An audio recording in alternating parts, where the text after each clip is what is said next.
পশ্চিমবঙ্গের তীর্থস্থানগুলির মধ্যে অন্যতম হলো তারাপীঠ। তাই আজ আমরা বেরিয়ে পড়লাম তারাপীঠ যাওয়ার উদ্দেশ্যে। তো কিভাবে গেলাম আর ওখানে গিয়ে কি করলাম সবটাই শেয়ার করব তোমাদের সাথে। তাহলে সঙ্গে থেকো, চলো শুরু করি। তো সকাল সকাল আমরা টোটোয় করে চলে এলাম আরামবাগ বাস স্ট্যান্ডে। এছাড়াও হাওড়া বা শিয়ালদা থেকে তোমরা তারাপীঠ যেতে পারো। যেহেতু আমরা আরামবাগ থাকি তাই আমরা যাচ্ছি আরামবাগ বাস স্ট্যান্ড থেকে। আমরা এসে গেছি SBSTC বাস ডিপোতে। যারা আরামবাগের কাছাকাছি থাকো বা আরামবাগ থেকে যেতে যাও তাদের জন্য বলছি, এই বাসের টাইম হলো সকাল 7:25। এই যে আমাদের বাস, এই বাসটা করেই যাব আমরা তারাপীঠ। বাস গিয়ে পৌঁছবে দুপুর 12টার সময়। এই রে, বৌদি তো দেখছি এখনো ঘুম ভাঙেনি, হাই তুলে যাচ্ছে কেমন। আর দেরি না করে চলো এবার তাহলে বাসে উঠে পড়ি। হ্যালো।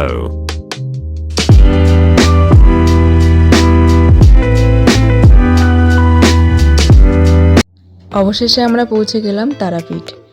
এই যে নদীটা দেখতে পাচ্ছ, এই নদীটির নাম হলো দ্বারকা নদী। এর উপরে যে ব্রিজটা আছে, এই ব্রিজেই আমাদেরকে নামিয়ে দিয়েছিল। এবার আমরা চললাম হোটেলের উদ্দেশ্যে। যে ব্রিজটা তোমাদের দেখালাম, ওই ব্রিজটা দিয়ে একটু হেঁটে আসলেই ডান দিকে পড়বে এই আশা লজ।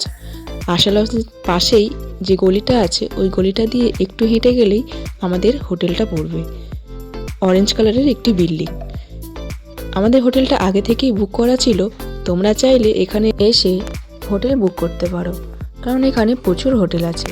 আমাদের হোটেলের নাম ছিল আস্থা। চলো তোমাদের এবার একটু আমাদের রুমটা ঘুরে দেখাই। আমাদের রুম নাম্বার ছিল 301। রুমে ঢুকেই প্রথমে চোখে পড়লো বড় একটি জানালা। চলো তোমাদের একটু খুলে দেখাই। বেডটি বেশ বড়, এখানে 3 জনও শোয়া যাবে। আর এই রুমটি ছিল এসি এবং নন এসি দুটোই অ্যাভেলেবেল। এবার আমরা চলে এসেছি দুপুরের লাঞ্চটা করতে। আমরা যেহেতু 6 জন ছিলাম, তো টেবিলটাও 6 জনেরই নিয়েছিলাম। মেনুতে ছিল শুক্তো, ডাল, আলু ফুলকপির তরকারি, আলু ভাজা, ঘি আর স্যালাড। পরের দিন সকালে চান করে রেডি হয়ে নিয়েছি পুজো দেওয়ার জন্য। মা তারা সরণি দিয়ে এগোতে থাকলাম সামনের দিকে। জানো তো, এখানে দুপাশে প্রচুর দোকান।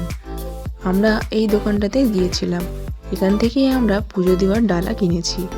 ওখানে ডালার দাম ছিল 50 টাকা আর 100 টাকা। আমরা কিনেছিলাম 100 টাকার ডালাটা। দেখতে দেখতে মায়ের মন্দিরের মেন গেটে পৌঁছে গেলাম। এই সিঁড়ি দিয়ে উঠে ভেতরে প্রবেশ করলেই মন্দিরে পৌঁছে যাব। চলো এবার ভেতরে প্রবেশ করা যাক। দাদাকে আগে থেকে বলে রেখেছিলাম ভেতরে পান্ডা ঠিক করে রাখতে। ওই দেখো, দাদা পান্ডা নিয়ে দাঁড়িয়ে আছে দেখছি। দেখতেই পাচ্ছ এর মধ্যে লাইনটি কতটা বড় হয়ে গেছে।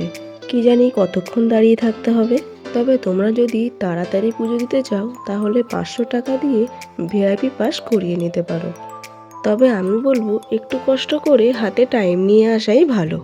পুকুরটার নাম হলো দুধ পুকুর। আর এর পাশেই যে রেলিংগুলো আছে তার গায়ে সবাই মানত করে এই সুতো বেঁধে দিয়েছে। তোমরাও যদি করতে চাও তাহলে এই দোকানগুলো থেকে ঢিল এবং সুতো দুটোই তোমরা কালেক্ট করে নিতে পারবে।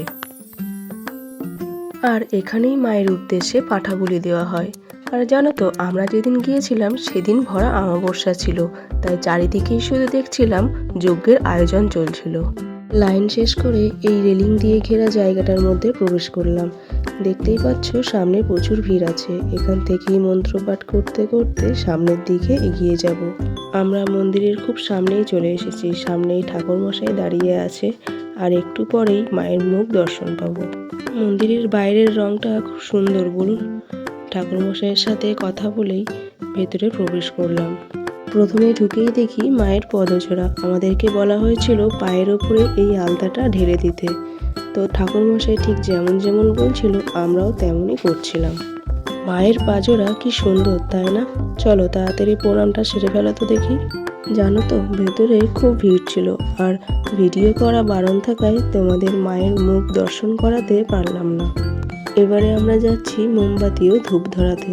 তোমাদের তখন দেখালাম না, ওই যে দুধ পুকুরের পাশে এই জায়গাটা। এবার বৌদি আর আমি মিলে ধূপ দেখিয়ে মোমবাতি জ্বালিয়ে দিলাম। তারপর একে একে আমার পিসি, দাদা, আমার হাজবেন্ড সবাই ধূপ ও মোমবাতি জ্বালিয়ে প্রণাম করে নিল।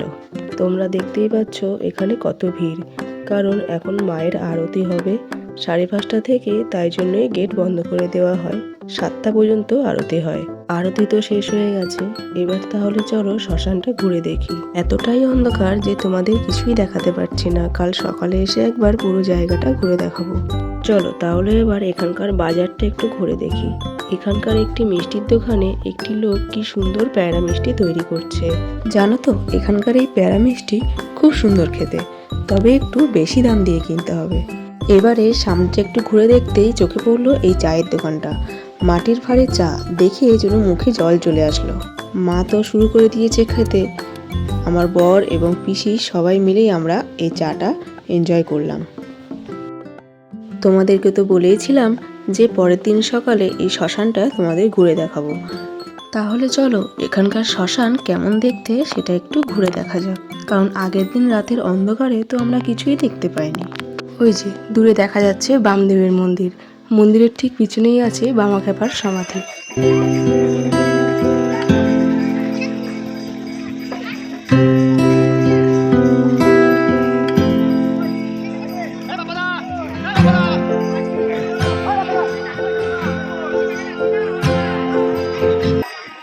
এই দেখো মন্দিরের পিছন দিকটা ঠিক এমন দেখতে, আর এইদিকে আছে বামাখ্যাপার সমাধির ওপর বামদেবের একটি মূর্তি।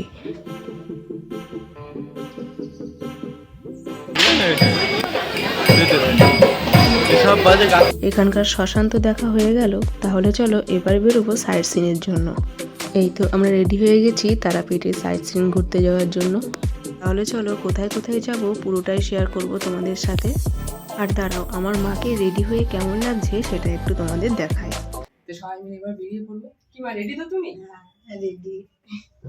আমরা তো সবাই চলে এসেছি, ওয়েট করছিলাম দাদার জন্য। কেমন হাসতে হাসতে আসছে দেখো। আসলে দাদা একটু বেশি লেট করে ফেলেছিল, ওই জন্য হাসছে আমাকে ভিডিও করতে দেখে। আর আমার বৌদি তো পটেশ্বরী, কেমনভাবে তাকাচ্ছে দেখো আমার দিকে। ও বাবা, আবার কোমরে হাত দিয়ে রাগ দেখানো হচ্ছে। জানো তোর গালটা না খুব নরম, তাই আমার এমন করতেই ভালো লাগে। দাঁড়াও, ওর গালটা একটু ভালো করে টিপে দিই। চলো এবার তাহলে বেরিয়ে পড়া যাক। এই তো তোমরা দেখতেই পাচ্ছ আমরা টোটোয় উঠে পড়েছি। তবে জানো তো এখানকার টোটোওয়ালারা ভাড়াটা একটু বাড়িয়েই বলে, তোমাদেরকে একটু বার্গেনিং করে নিতে হবে। কারণ আমাদেরকে বলেছিল 600 টাকা, তো আমরা বার্গেনিং করে সেটা 250 টাকা করেছিলাম। তবে এখানকার চারপাশে শুধু মাটি আমাদের চোখে পড়েছে। এই দেখো তোমাদের সাথে গল্প করতে করতে আমাদের প্রথম জায়গাতে চলে আসলাম। আমরা প্রথমেই চলে আসলাম শ্রী শ্রী জগন্নাথ দেবের মন্দিরে। মন্দিরের বাইরেটা খুবই সুন্দর এবং শান্ত ও মনোরম পরিবেশ। মন্দিরের ভেতরে যেহেতু ভিডিও করা অ্যালাউ ছিল না, তাই ভিডিওটা আমরা করতে পারিনি, যার জন্য তোমাদেরকে দেখাতেও পারলাম না।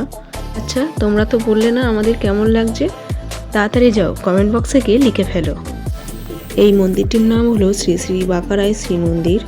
ভেতরে অনেকটা খোলা জায়গা ও খুব সুন্দর। আমরা প্রচুর ছবি তুলেছি, তবে এখানেও ভিডিও কোনো অ্যালাউ ছিল না।